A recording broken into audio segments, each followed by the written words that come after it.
አዎ የነሱ ቄጥ ብቻ አይደለም ማቃጠል ያለባችሁ፣ ከጥፍር ጀምሮ እስከ ጸጉር ድረስ ማቃጠል አለባችሁ። ይሄ ፋክት እኮ ነው። እግዚአብሔርን ክርስቶስ ምስክሬ ነው የምላችሁት ብሮ። አረ የማቸው ነው የምልህ። የምር ተመችተኛል እግዚአብሔርን። እኔ አላቅም የትላንትና ድምጽ በዛው ድምጽ አላስገባም ውዶች። እና ደግሞ እኔ ዩቲዩብ ላይ ድምጽ ብዙ ስለ ድምጾች አንዳንዴ እያስገቡ ነው የሆነ ቅጣት ምናምን ስለምልክብኝ እኔ ድምጽ አላስገባውም ምናምን ገባችሁ አይደል? አም ሶሪ ሄዳችሁ ቲክቶክ ላይም ሲሙ። እዚህ ጋር ደግሞ እኔ ልናገራችሁ ብዬ መጥቼላችኋለሁ። ሰላም ሰላም፣ ውድና የተከበራችሁ ውድ ቻናል ቤተሰብ እንዴት ናችሁ? ደህና ናችሁ ወይ? አላችሁ አለው እግዚአብሔር ይመስገን። እንዴት ቆያችሁ? እንዴት አላችሁ ነው የምላችሁ። አለው የቅመሟ ንጉስ የሄምዬ ሸበላ ባሏ ማለት ነው ማታ ላይ ገብቶ ነበረ እስከ 2 ሰዓት የዱባይ 2 ሰዓት ማለት 1 ሰዓት ተኩል እስከ 2 ሰዓት ድረስ እያየው ነበር። ከዛ ምን አለ መሰላችሁ እኔና ቅመሜን ለማጣላት ዝም ብላችሁ እኔና ቅመሜ ስታዩ የምትቃጠሉ ሰዎች ያላችሁ በርበሬ አርጉና ቄጣችሁ ተቃጠሉ። ቄጥ ብቻ ሳይሆን ሁሉም ቦታ ተቃጠሉ። ሁሉም ከተቃጠላችሁ ግን አይመጣውም ብለዋል። አዎ እነሱ ማለት ነው ብሮ ሲማኝ የምር ነው ቦራው ማለት ነው። እውነት ማለት ነው። እነሱ ማቃጠል ያለባችሁ ከጥፍር ጀምሮ እስከ ጸጉር ነው። እየሰማችሁ ላሞች ማለት ነው። ማታ መድኃኒት ሰጥቶ ነው የወጣው ወንድማችን ቦራው ማለት ነው። ይማቸው የምር ተመችቶኛል ነው የምላችሁት። ተመችቶኛል ነው የምላችሁት። አባቴ እንቴ የማይስሙት ምድር እስካሁን እኮ ተስፋ ያርቁዱ ሰዎች ያላችሁ እኮ የባለፈው ድሮ ያወራችሁ ነገር አዲስ አሪጋችሁ አሁን ላይ ያወራችሁ ነው። ግን ምን ይሄ በቂጣችሁ ምን እንደምታስቡት እናንተ? አረ በኢየሱስ ይወላችሁ ሰው ልጅ ማለት ነው ማታገኙትን ነገር አትመኙ። የምር ነው የምላችሁ። ሰው የማይበላ ምግብ እንዴት ይዘራል እንዴ? የምር ነው። እኔ አሁን ለምሳሌ ውስጤ የማይቀበል ምግብ ሰርቼ ምንድነው ማረገው? ቆሻሻ ላይ ልጣል? አላረገው ምክንያቱም ስለማልበላ አልሰራም። ውስጤ የሚቀበለውና ውስጤ ላይ ፍላጎት ያለው ምግብ ሰርቼ ቢበላ ጥሩ አይደለም ማለት ይሄ አይመጣውም? ይመጣዋል። ገባችሁ? እንዴት እናንተ ሰው የማይበላ ምግብ እየሰራችሁ መንገድ ላይ እየጣላችሁ ለምንድን ነው የምትራመዱት እንዴ? እኔ ጉግራ እስካሁን እኮ ተስፋ ምንድነው የምትፈልጉት? ነው ጉግራ ብትጋ አሁን እኮ ትናንትና ማታ ራሱ ምን እያሉ ነው? በጥፊ እንዳትመታ ንገራችሁ ማለት ንገሩ። ቦይስ እንያዝና ለሱ ሜሽን እናረጋለን። ጀዝበውላ ሲጀመር እናንተ ይሄ ጭንቅላት ቢኖራችሁ ኖሮ እንደዚህ አታስቡ ነበር። አንተኛ ዜሮ ናችሁ። ዜሮ ታውቃላችሁ። ዜሮ ናችሁ እናንተ የድለ እንዴ ትንቅዬ ሀሳብ ጭንቅላታችሁ ውስጥ ላይ ማለት ነው ማይንታችሁ ውስጥ ላይ የለም ማለት ነው። ኦኬ ገባችሁ አይደል? አሁን እናንተ ራሳችሁ ታወራላችሁ፣ ራሳችሁን ትሰደባላችሁ ነው የምላችሁ። ውዶቼ ነው የለበትም እነኚህ ልጆች ማለት ነው አያስቡ፣ ጭንቅላት የለ፣ አነጋገር አይችሉ፣ ማውራት አይችሉም። ነገር ደግሞ የሆነ ነገር ሲፈጠር በመረጃ አይደለም የሚያወሩት።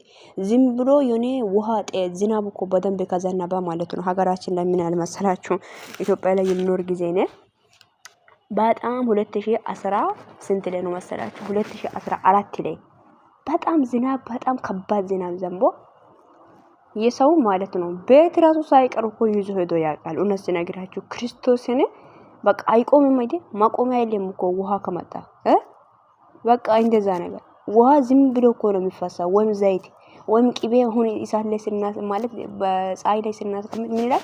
ዝም ብሎ ነው እንትን የሚሆነው ማለት ነው። በቃ ማቆሚያ የለም። ገባችሁ አይደል? ምን ይይዝበት ቦታ የለም ለእናንተ የኔ እንጨት ራሱ እንትን ይኖራል። ገባችሁ አይደል? አሁን ወይ ዛፍ ላይ ዛፍ ብቻውን አይደለም የሚኖረው አለ እሱ አጠገቡ ላይ ምናምን ዛፎች ይኖራሉ አይደል? ወይም እሱ ማለት ከሱ ራሱ ማለት ነው ምን ይይዝበት ቦታ የሆነ የሚረዳው እንጨቶች ሊኖር ይችላል። ገባችሁ አይደል? እናንተ ግን ማለት ነው እንደ ንፋስ አሁን ንፋስ ቢመጣ ንፋሱን ማየት ትችላላችሁ? በፍጹም። እሳትስ አይቻልም፣ ንፋስም አይቻልም። ገባችሁ አይደል? ውሃስ የተፈሰሰ ውሃ ደግሞ እንዴት አድርጋችሁ ነው የምታስቆሙት? በፍጹም ማስቆም አትችሉም። ገባችሁ አይደል? እናንተ ነገር የመጣ ነገር ብላችሁ ካፋችሁ ማውጣት ነው። ግን የወጣው ከእናንተ አፋችሁ ውስጥ የወጣው አነጋገር የት እንደሚወድቅ የት እንደሚደርስ አታውቁም። ደግሞ የሰው ነገር ላይ የሰው ባል ላይ ሰው የኔ ነው ተመችቶኛል ብሎ ያረገው ነገር እናንተ አይ እንደዚህ አይደለም፣ አይ አንተ እኮ የምታደርገው ነገር ልክ አይደለም፣ አይ እንደዚህ አድርጊ፣ አይ ራስህን አስከብሪ፣ አይ ትላላችሁ። አፈር ብሎ እሺ፣ አፈር ብሎ አዎ፣ አፈር ብሎ እናንተ ይሄ ነው የሚያሻላችሁ። እነ ቡራው ማለት ነው ሲማኝ፣ አንተ ደግሞ ማለት ነው ኢሳት ትላለህ። እንደ ኢሳት ሳይሆን ማለት ነው ክሎሌክስ ጠጥቶ እኮ ጮጋራችሁ ተቃጥሎ መሞት ነው የሚሻላቸው ለነሱ። ገባ? አዎ እንደዛ ነገር መቃጠል ነው ያለባችሁ ማለት ነው። እነሱ መቃጠል ነው እንጂ ይሄ በርበሬ ቂጣችሁ ላይ አድርጎ ቂጥማ አረ እውነትን ብለሃል። ይሄ ሚጥሚጣ አድርጎ ቀይ ሚጥሚጣ ማለት ነው። ቀይ ሚጥሚጣ ማለት ነው። እንትን ነው ይኸውላችሁ፣ በጥብጣችሁ ጠጡ እንደውም ማለት ነው። ልንገራችሁ ብዬ ነው እኔም ምን ይሄ በጣም አሁን እኮ ግሩፕ ላይ ደግሞ ምን እንደሚያወሩ ቤተሰቦች ክርስቶስ ምስክሬ ማለት ነው። ያለፈው ነገር እንዲያድስ አድርጎ ሜሽን እናረጋለን በደንብ አወሩ።